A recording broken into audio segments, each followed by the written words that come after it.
Do you want to tell the folks what you did to your nose? I smacked myself in the nose with a drill bit while I was very stupidly pulling the drill bit out close to my face.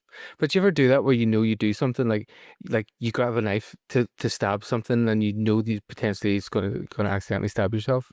You weren't stabbing something there, you were stabbing someone. That's how I always end up with like all of these splinters in my finger because I do things. It's like you're going like this. Ooh, ooh.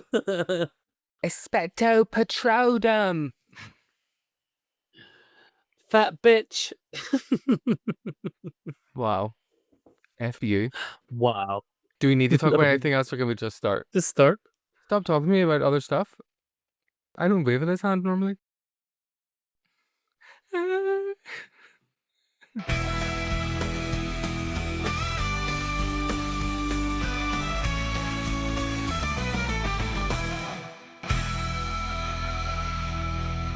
Hello everybody and welcome to episode 40 of All Bronze, No Brains, the Buffy the Vampire Slayer rewatch podcast co-hosted by me, Tony, and my best friend and newbie to the show, David. And today we're talking everything Buffy and we're answering your burning questions such as... Am I allowed to say the F word because I'm gay adjacent?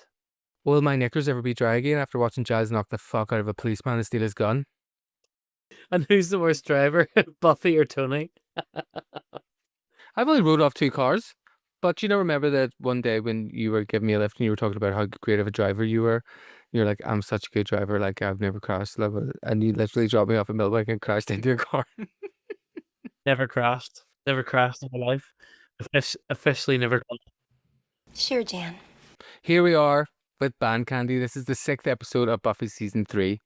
On the surface, it's a nice wee fun comedy, but lurking underneath is a pretty profound look at the adolescent anxieties. Try saying that 18,000 times. This episode is written by Jane Espenson, who goes on to become kind of one of the more prominent writers over the course of the series. And this episode is a really good, like, strong example of the show's blend of witty humor and deeper emotional issues that you might even think about them until we bring them to you.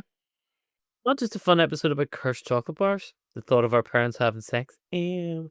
And the mayor sacrificing a hospital full of babies to a demon. Now we're kind of getting to see a little bit more of what the mayor's up to on a daily basis, as well as see what the Scoobies are preparing for in the next step of their life, which is college. Do you not feel like college has just been dropped in here, like this episode? Now they're thinking about college. Yeah. College. College. I'm getting us ready for college. Buffy's going to do her BTEC in nails. Hello, welcome to Internet Nails. So we open up with Giles and Buffy in the cemetery multitasking, multiple answer test questions and slaying. Buffy chooses B because they haven't had a B in forever, which I definitely do that in quizzes. I stop answering the question, start asking myself, did the question answer put like patterns into the anyway. Worst story I've ever heard. Giles is telling Buffy to concentrate, but they're attacked by a vampire that Buffy quickly dusts with her pencil. I just know that us and the undead are the only people in Sunnydale working this late. Cut to the city hall where we see the mayor tasking Mr. Trick with an important job that seems to be recruiting something or someone to cause some chaos. The mayor has a tribute to make to a demon for some mysterious reason. As he opens his cabinet, we see inside a bunch of occult items, a human skull, a shrunken head doll, as he proclaims, see, that's where I'm different from other politicians. I keep my promises. And at this point we go, and we get to the credits. It's a pretty strong opening. So I loved that graveyard scene. I think it was a good start. Giles is kind of testing Buffy, preparing her for college. I like that we're seeing Giles in this kind of dual role again that we haven't maybe seen since like early season 1, where he's kind of like a teacher and a father figure. I feel like that kind of wasn't really there for season 2, or he wasn't out with her as much like in the graveyard the way he was like in season 1. You definitely see more of the dad vibe, obviously, because they're going to push that in this episode. But I loved that Buffy used the pencil to slay the vampire, because I think there's a good metaphor in there about knowledge and power and studying and killing vampires, you know. Too many metaphors. The correct answer to the question Giles was asking was option C. All systems tend towards chaos, which is the scientific concept of entropy. You're saying it wrong. Basically, it's a concept that represents the degree of disorder or randomness in a system. Better leave it to the professionals. People talk about entropy, and I just want everybody to realize what entropy is. It's a measurement of disorder. Which is actually the crux of this whole episode. I know that sounds really like blurb blurb, but No, I got it. it started blurt to blurt to me. I always had to read it like 4 billion times. Sunnydale is the system that descends into disorder when the adults turn into teens and go absolutely fucking mental, leaving the actual teenagers, particularly Buffy, to step up and take charge. Now, I did love that we saw Mr. Trick again. I just love seeing Yeah. Mr. Trick. Way I see it, I did you a favor. I like this scene with the mayor. Like, now we're getting these scenes almost like at the top of every episode where they're just kind of paying off, I think, like Snyder's phone calls or the other mysterious things that we've seen the mayor kind of establish within the first few seasons. The mayor talks about this ritual being important, which sets up the mystery of season 3. I just think they make really good writing choices for him. Like, I don't hate him yet. It's because he just is acting like a genuine politician. It doesn't feel unfamiliar. But knowing that he is a big bad, there's something very human and inhuman about him. Or something like that politicians have that like smarmy sliminess about them sometimes. No offense to you politicians out there. This is the first time I ever thought of that as a drag name. Politician. Politician. That's like Paula. At the school the next day, Buffy's telling Willow about her test-related nightmares. Oz offers to help her study, and Willow mentions again that Oz is the highest scoring person to never graduate. Okay, we fucking get it, he's smart. He's the highest scoring person. We know. We did the impress thing already. Cordelia shocks everyone by admitting she's looking forward to the SATs because she does well in standardized testing. What? I can't have layers? And which is one of my little favorite bits where she stops and goes, "What? I have layers." Buffy rejects Oz's offer to help and tells them that she's putting in mom time. And when she's not doing that, Giles has her scheduled for training. They bump into Principal Snyder, who introduces us to the band Candy. You will sell it to raise money for the marching band. They need new uniforms. Yeah, those tall fuzzy hats ain't cheap, huh? But they go with everything. Yes, so this we've seen them walking through the school. So again, they're driving home this point that Oz is like super smart, even though he hasn't graduated, presumably out of sheer laziness. So to be honest, I don't know why Willow would be proud of this.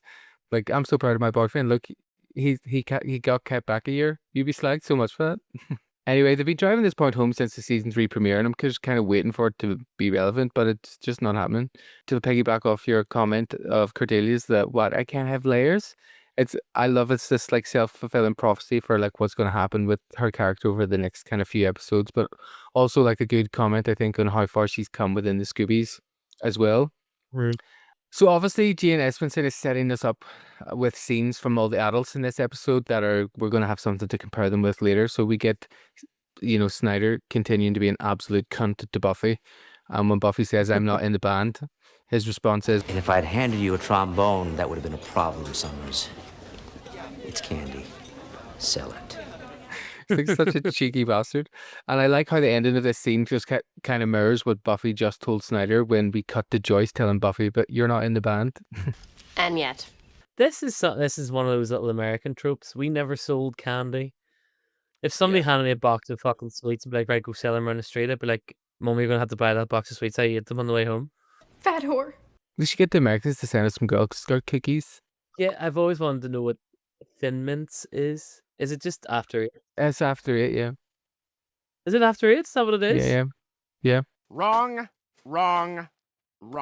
So Buffy ends up selling half her chocolate to her ma, telling her to give a bar away with every purchase at the gallery. Joyce jokes she's the best mum ever, which plays into Buffy's hands. She says, "No, actually the best mum would let her daughter get her driver's license." Honey, you failed the written test. They wouldn't even let you take the road test. That was a year ago. You spend enough time not knowing where you are. I don't want to add to that the possibility that you're on the highway to Chicago. This is melting my head a wee bit, this thing about Buffy's going to run away all the time. I mean, fuck up. Buffy tries to reassure her that she wouldn't do that. Buffy tells Joyce that she has to go to see Giles.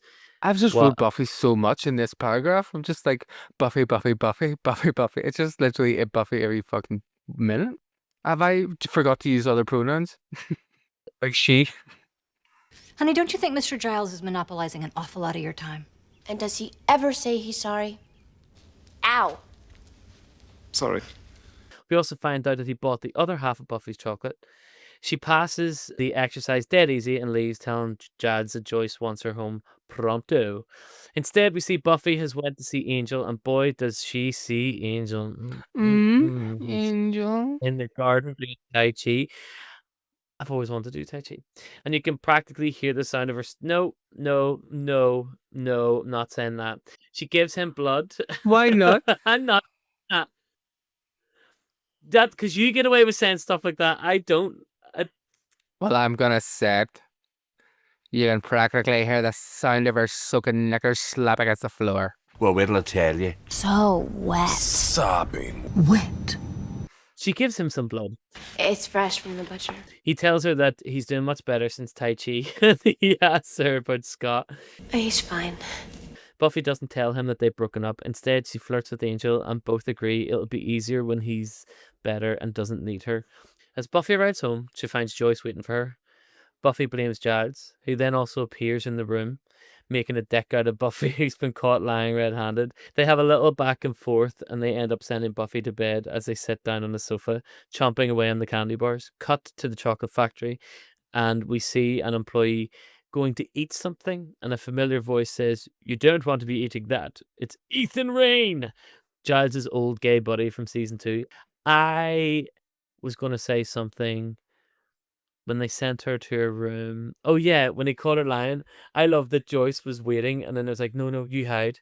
No, you hide, Giles. Go behind me. You hide. Let's make this more dramatic.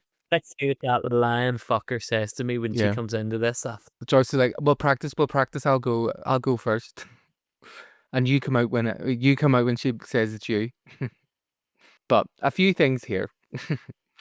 Buffy's lies, really. That's a big part of it. Buffy's kind of playing her parental figures off against one another. And I think it's because she feels trapped. But do you know why she feels trapped? Because she's lying about Angel.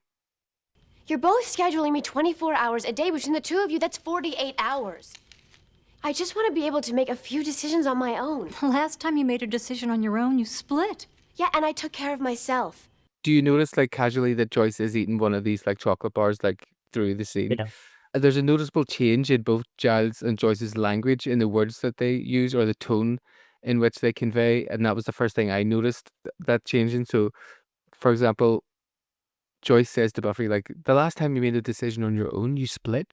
You know, it just seemed very, like, that was a little bit more casual than the way Joyce would speak. And then when Giles says, all right, let's not freak out. And Buffy's like, freak out? And when Giles sits on the sofa, he's wearing those suit trousers that bunch. He gets the fattest looking bulge ever. It's been a while since Giles' Bulge Watch has been. Bulge what? Yeah, Bulge Report. Why are you always such a nasty fat bummer? We're getting the sense that Joyce is still struggling with the fallout of Buffy running away and being kicked out. Now, the actress Christine Sutherland said in an interview that I listened to, she admitted that that was one of the hardest things that she's had to do as an actor because it didn't feel instinctual to the character, and it's just something she always struggled with. Sure, Jan.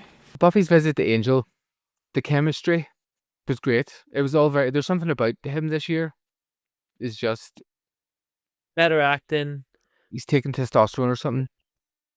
I think better lighting. I think there's also really good. I know it sounds nuts, but I think this season looks the best it's ever looked, and I think the lighting. And Isn't he sexy? I also thought it was very interesting using Tai Chi as a way of grounding him and stuff. I thought it was like using an Eastern thing rather than like a Catholic-y thing or like a Western religious-y, you know, a Judeo-Christian, like an Eastern philosophical thing. I thought it was quite, for no other reason, I just thought it was interesting. I've always wanted to try Tai Chi. Yeah, it's because it's all about like visualizing the energy, isn't it? And I have absolutely no idea if anyone would like to recommend any chai tea. No, not chai tea. Tai Chi. I like a chai tea as well. Yeah, I'm pretty sure it's all about like you visualize the energy and like you're wrapping it around like when he does all of that. And that's how you do Tai Chi. Yeah, so when Buffy visits Angel, there's all that sexual chemistry and it's all like that tension that's like right at the surface. Like Sexual tension? But the biggest takeaway that I get here is that they're both honest with one another about certain things. I worry about you. I worry about you. We can sense the delusion when they say it's going to be easier once Angel's better. Like, no, it's not. It's going to be worse. Oh my God. Yeah, It's you actually know gonna be yourself, worse. like when you're in relationships early on like that, and you just lie to each other. This would be grand. This would be okay. Yeah. It's fine. It was, in fact, not fine. Yeah, she's not fine. And I loved the reveal of Ellen DeGeneres, aka Ethan. I just love his big camp villain energy. Actually, she would have played a good Ethan. I just love big Ethan when he shows up because he does show up like almost every season. He's a very welcome villain to me. Yeah, So I agree. Actually, I thought he's actually one of those like I actually like him. I don't dislike the character. I get that he's a bad character, but he's actually the way Spike is like charismatically bad. I just can't imagine him and Giles being friends. They were lovers, you see. So the next day, Giles fails to show up for study hall, leaving the class unattended. I heard that there's a secret rule that if a teacher is more than 10 minutes late, we can all leave. Snyder tells Mrs. Bartram, That's not her name. What is her name? Does anyone else want to marry Miss Barton? Mrs. Bartram, to do it because he doesn't want to. All right, fine. I'll do it. Xander and Willow secretly play footsie under the table. Oh yeah, you like that, baby? Buffy goes to Giles' place, finds her mum sitting on the couch. We're working out a coordinated schedule for you. It'll be tight, but we think we can fit in all your responsibilities. Sounds nice and structured. Take the car, and Mr. Giles can drive me home. Buffy can't take the keys fast enough and bursts out the door. Joyce wonders if Buffy noticed anything as Giles whips out a fag. And Joyce pulls out a bottle of Kahlua. Is that what it was, Kahlua? Yeah. She cray. Joyce calls Giles Ripper, who offers to take her out for some fun. She suggests the bronze, and Giles says, nah, that'll be dead. Cut to the bronze, it's not dead. It's a very Jane Espenson thing to do. Like she will put those points of comedy together. Like someone will be like, "Oh, Buffy, calm down," and they'll be like, "Don't tell me to calm down." Like her saying it to someone. The juxtaposition. I was scared you were going to start using all these big words. Use all Dichotomy. like juxtaposition. I'm like, what the fuck's a juxtaposition? I've never said that in my life. What's a juxtaposition? That sound like ASMR. Oh, it did actually do that again. Juxtaposition. Juxtaposition. Giles and Joyce pretending to be normal when they're hiding the stashing fags and Kahlua, I think really works well because of how distracted Buffy is. I think Buffy's being really well manipulated by Joyce here with the car keys, because I just think it's like she knows it's just enough to like dangle that it'll make Buffy get the hell out of there, you know. Buffy grabs those keys and she's out the door before you know it. When they're sitting listening to records, I was listening to an interview with Christine Sutherland, who plays Joyce, and she said she had this really vivid feeling that she didn't expect to have, of like feeling like a teenager again, like sitting fancying someone, like and being worried that he maybe didn't like you like back as much, and she just had a real like amazing experience like doing this episode because of all the actual feelings it brought up for her. And she said obviously Tony Head was brilliant because he would be. Did you notice that Giles' accent has become a bit rough around the edges now that he's a teenager? It's almost like he's in his working class era. But I can't live with that slag trying to ruin my wedding. But you know that's his real accent in real life? Yes, yeah, because he does it in Motherland. That's his accent in Motherland. Bit rough around the edges. When Buffy and Willow first enter the bronze, Buffy says, "Let's do the time warp again," which is a little nod to Tony Head's Rocky Horror background, which is something I really quite like about Jane Espenson. She really loves to like cram the script full of like cultural references to do with other things that the cast have done. I just think that's a kind of little cool wee Easter egg kind of thing. Easter egg. Willow, that's a tree. Your tree. Are there any nachos in here, little tree? Are you sure you don't need some fresh air, Miss Barton? Okay. Are there any nachos in here, little tree? I love that. What you called her, little tree? Yeah. I also love Miss Bartram. Miss Bartram. That's not my name. That's not my name. Miss Barton. That's not my name. Okay. Dave, that's not her name.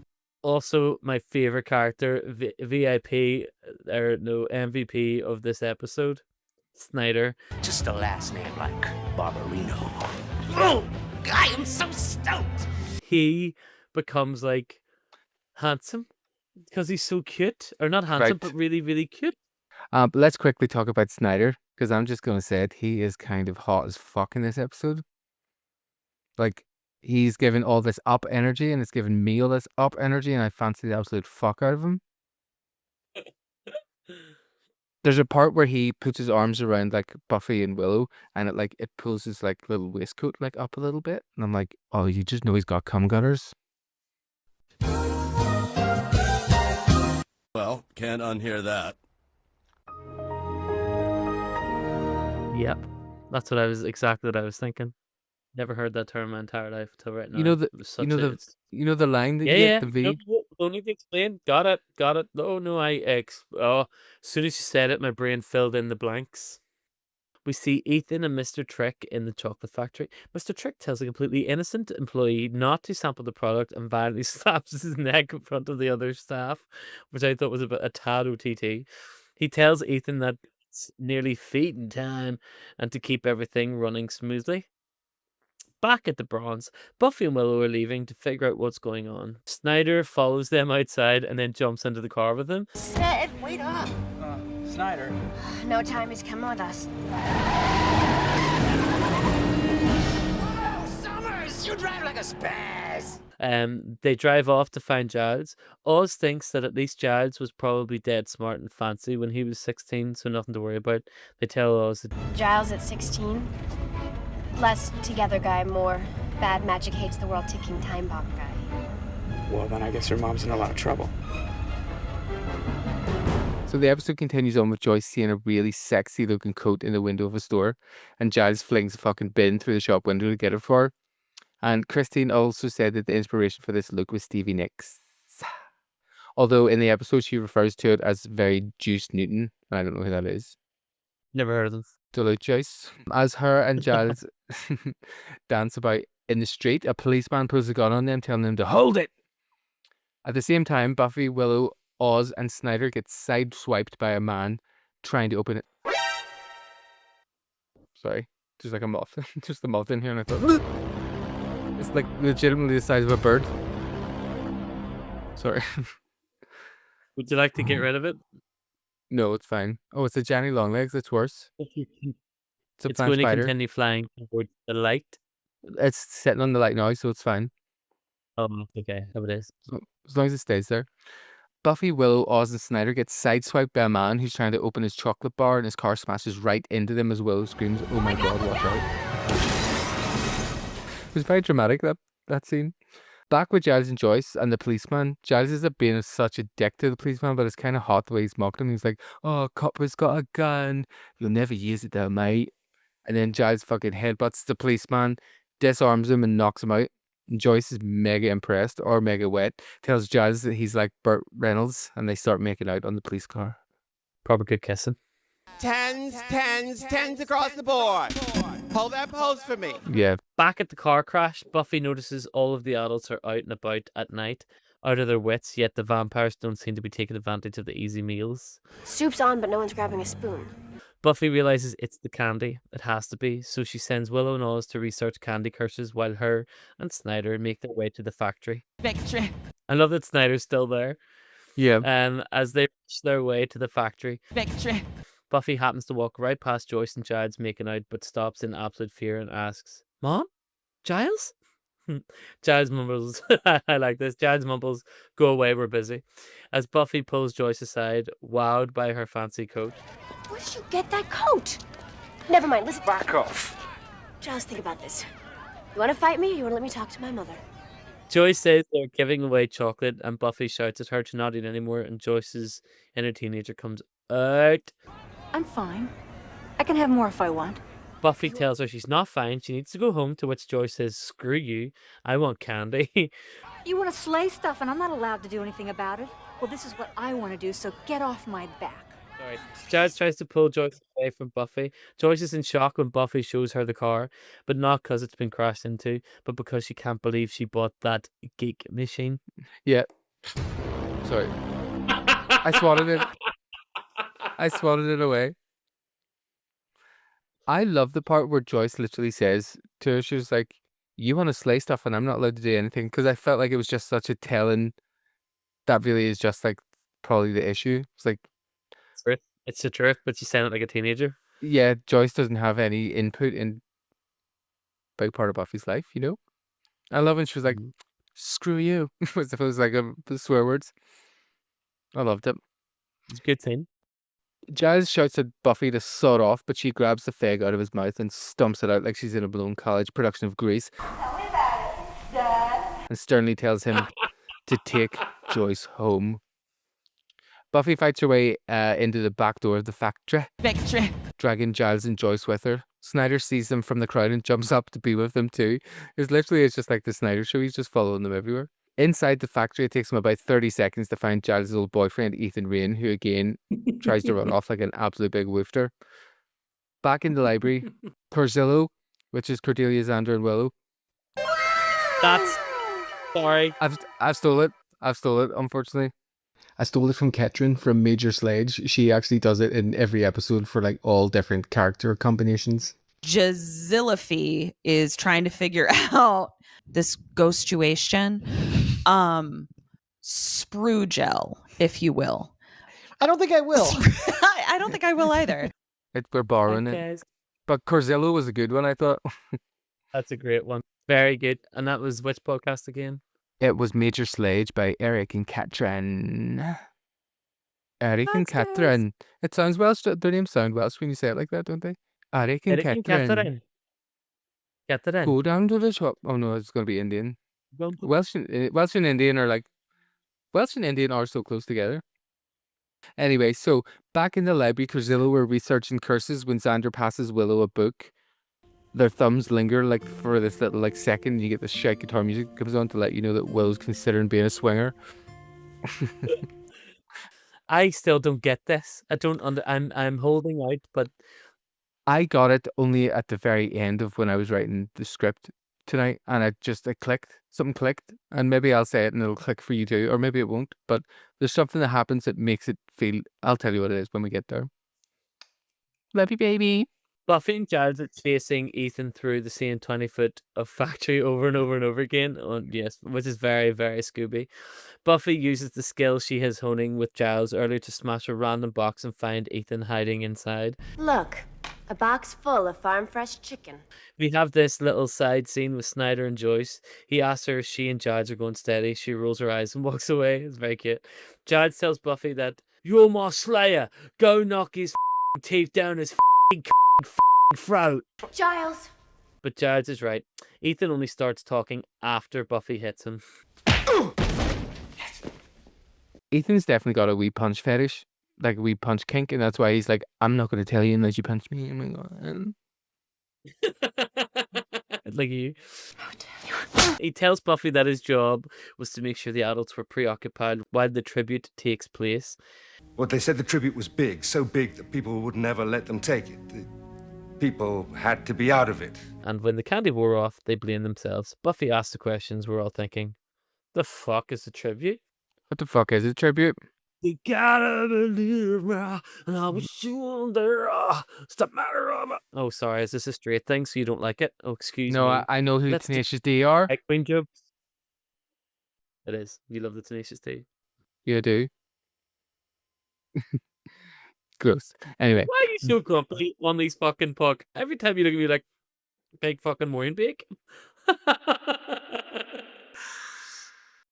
The fuck is a tribute? What the fuck is a tribute? That's when we hear all these phones ringing, we hear babies crying, and we get the shot of these 4 vampires walking through a hospital. They go right past the nurse's station and right into the nursery, and quite horrifyingly pick up all the newborn babies and walk right out with them.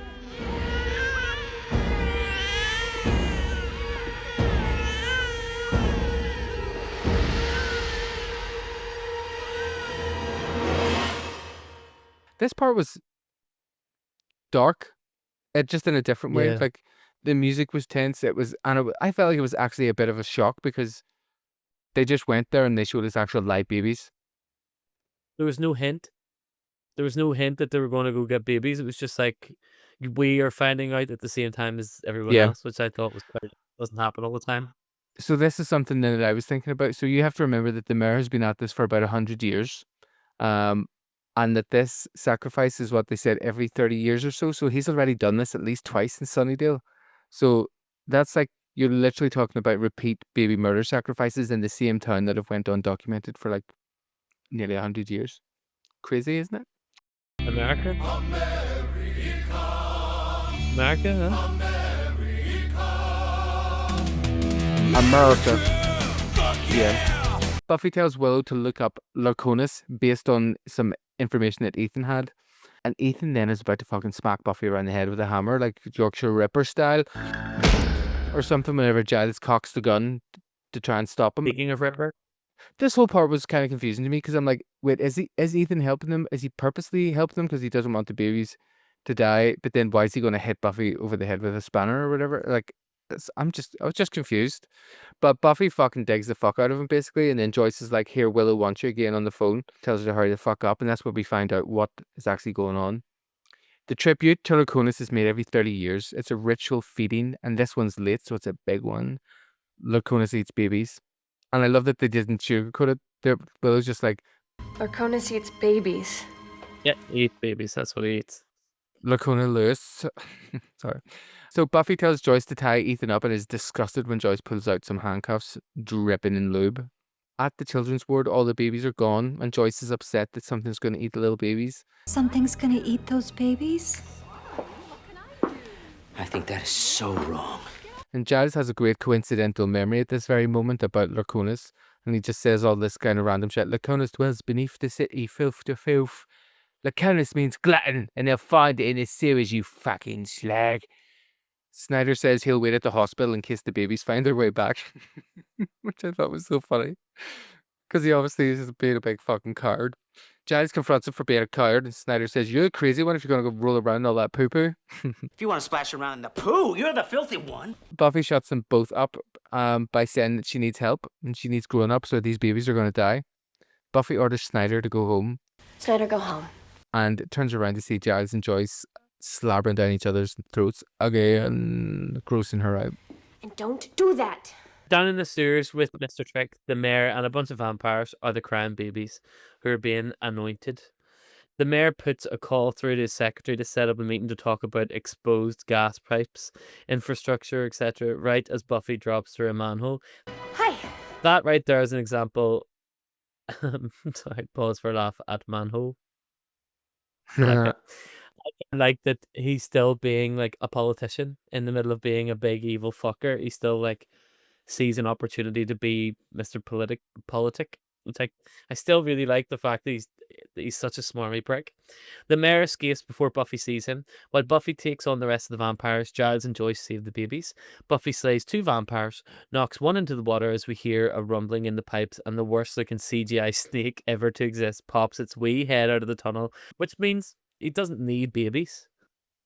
He's happy to eat a vampire. Anyway, Buffy finally is face to face with Mr. Trick, but Giles attacks him before Buffy can and gets knocked out into the pool of water, and we hear the snake rumbling again.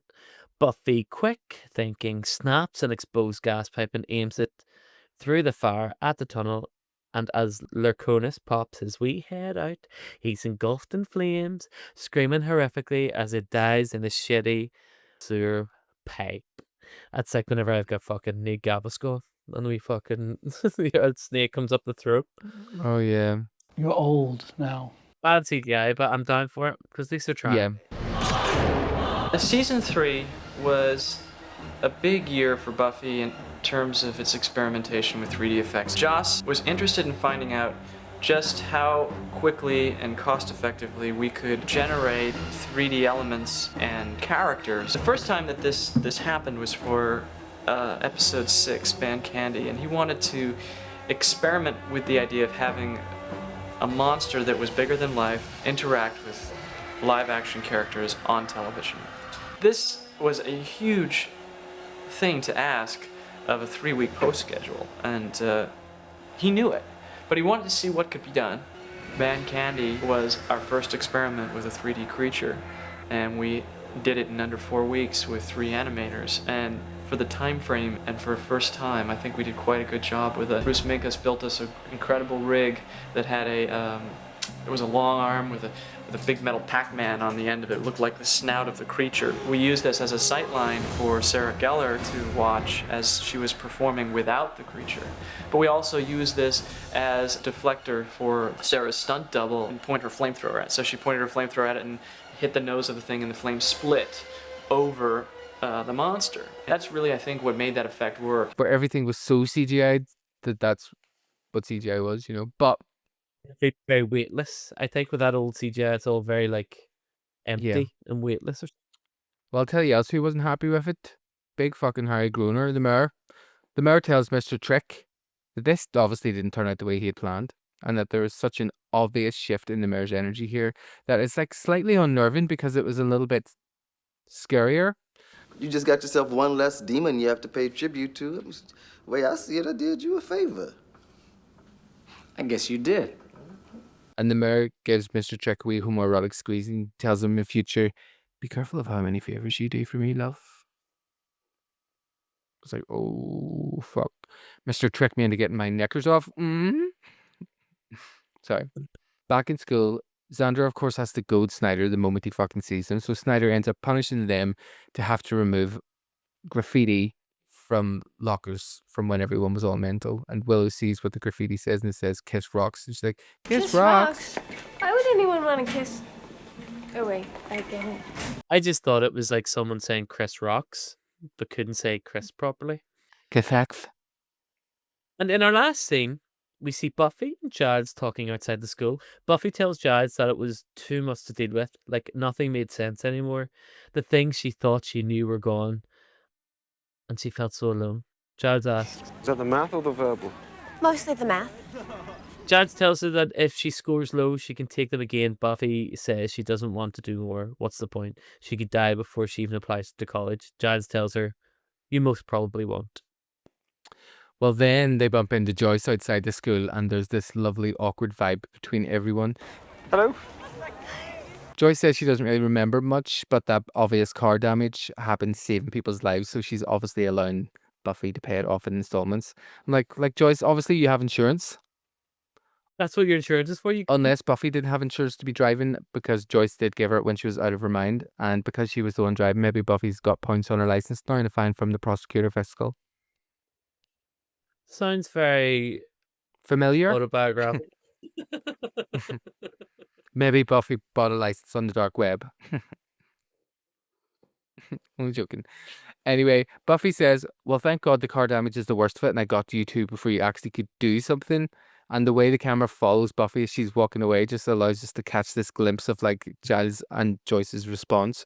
Because Buffy's like in her own little world as the camera's following her. We get this awkward right from Joyce and an awkward indeed from Giles. And they can't bring themselves to look at each other in the eye, and they're left standing there on the sidewalk, and they both turn on their heels and leave.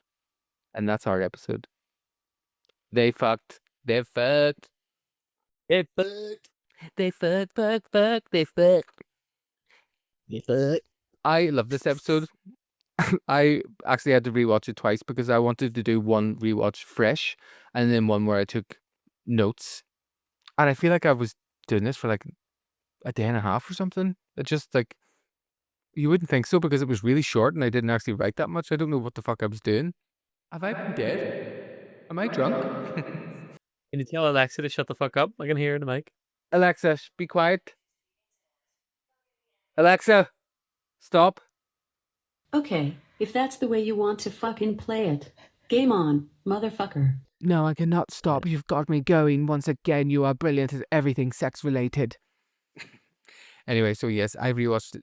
I rewatched it twice. One for each eye. Please let me kill him. Obviously, there was so much you could talk about here, and we've touched on the majority of themes and issues, but the one thing that I didn't feel like was overly fleshed out was that they briefly touched on this idea before introducing the band candy, was the idea of Buffy pitting Joyce and Giles against each other. Because obviously earlier in the season we've seen, Joyce saying that she blames Giles for his relationship. And yeah. Obviously Buffy started at the start of the episode, saying like, oh, Giles wants me to do this or whatever. And she's like, well, Giles is monopolizing a lot of your time and he's a middle-aged man, And I think that just could have been really interesting, whether it was like manipulatory or inadvertently the dynamic that was going to create. And then they even catch her in that lie and how nothing materializes from it because of the band candy. It just all becomes... Yeah, I thought I was waiting on a bit of a fight between Giles and Joyce, but it seems to be just taking a big old turn to, no, they're going to fuck. They gonna fuck. They gonna They fuck. fucked. But not even that. The fact that like Buffy was caught out in a lie because she was going to see Angel, so now she's just like hiding. She's just the band candy kind of saved her for now, but obviously I'm sure shit will hit the fan soon. Well, I didn't realize that we were on Band Candy when we were going to be doing this a couple of days ago, and I watched Revelations. Oh yeah. Not that I liked. I'll talk about that in a wee second.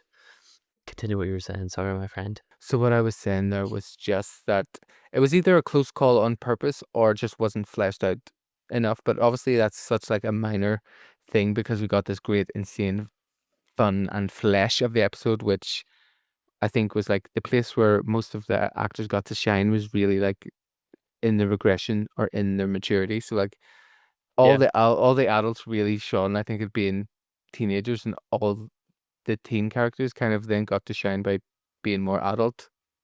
Except maybe for people like Willow, for example, who's always quite adult. Yeah. We saw our Scooby step up to the plate and do all the research with no help from Giles, unfortunately, but Willow came through with the answers and it was excellent teamwork all around. Sometimes I think that they were maybe grooming Willow to be like a Watcher Junior, but never happened, you know. In our regressed adults, we have some real standouts. Obviously, Joyce and Giles, like spending so much time with them as teenagers, I think really helped us to understand their characters in like a deeper than novelty way. With that, I think it's interesting that Joyce and Buffy's teenager are very similar, and it's Joyce not wanting Buffy to be her or something, or like trying to be like, don't make them inside me, don't go for the bad boy. Like, think of Angel and think of Ripper. To see and Joyce have this kind of rebellious spirit that she sometimes tried to squash in Buffy, I think was like kind of endearing, and then also helps you understand where Joyce is coming from and that maybe she resents that quality in Buffy. I loved it. And obviously just getting to see Giles be Ripper again was good fun. You know, he's a seasoned old pro at the art acting. he's okay at it, like. So if entropy was our central theme, the natural progression towards disorder, the chaos in Sunnydale, then its opposing force would be integrity and authenticity. These are forces that impede chaos. The episode really emphasizes the importance of integrity, authenticity, and responsibility. Nothing was done to the teenagers of Sunnydale. They had to choose integrity and responsibility, and that's what makes them the heroes of the episode. Very good. Look at it's like smartest thing you've ever written. Oh, what the? That was class. That's so good. So dead on. I just don't know if people will be wanting that kind of analysis, but I just went into it anyway. Insane that you've written something that says my wet knickers slapping on the ground, and then you write these forces that impede chaos. The episode really emphasizes the importance of integrity, authenticity, and responsibility. I'm like, well, gorgeous. What the fuck? Continue. It was lovely. Anyway, so that's it for this week's episode. I, for one, love an excuse to get wild and let inhibitions go. So basically, the adults were just doing a big chem sesh this week. It's like, oh, chemistry session. I can't do this without sounding like a primary school teacher. What did you guys think of the episode? So what did you guys think of the episode? Make sure to let us know in the comments below. Don't forget, you can find us over on Spotify, YouTube, and we also have a Patreon. I'm going to stick up a quiz. Maybe I should get Tony to ask me the questions, because I should know all the answers because it's my quiz, but I'll still get them wrong. And remember, don't be eating any candy from strangers, especially as we're getting up to Halloween. Not to boost one specific one. I know we have lots of like YouTube watchers and stuff, but like Spotify seems to be a really cool way. I quite like how it's quick to interact with people, because like people have started leaving us comments on the Spotify's, and like it's either me or Tony. I've been right. I think we should, if we comment, we should put our initials or something so people know which one of us is replying, because I think I would love to chat to you folks and say hello. So if you have any comments or anything you want to say or any questions, please fire them in below and we will get to chatting to you next week. Thank you so much for streaming, and with all that in mind, goodbye. See you later. Bye. Bye. Bye. Bye. Bye. Bye.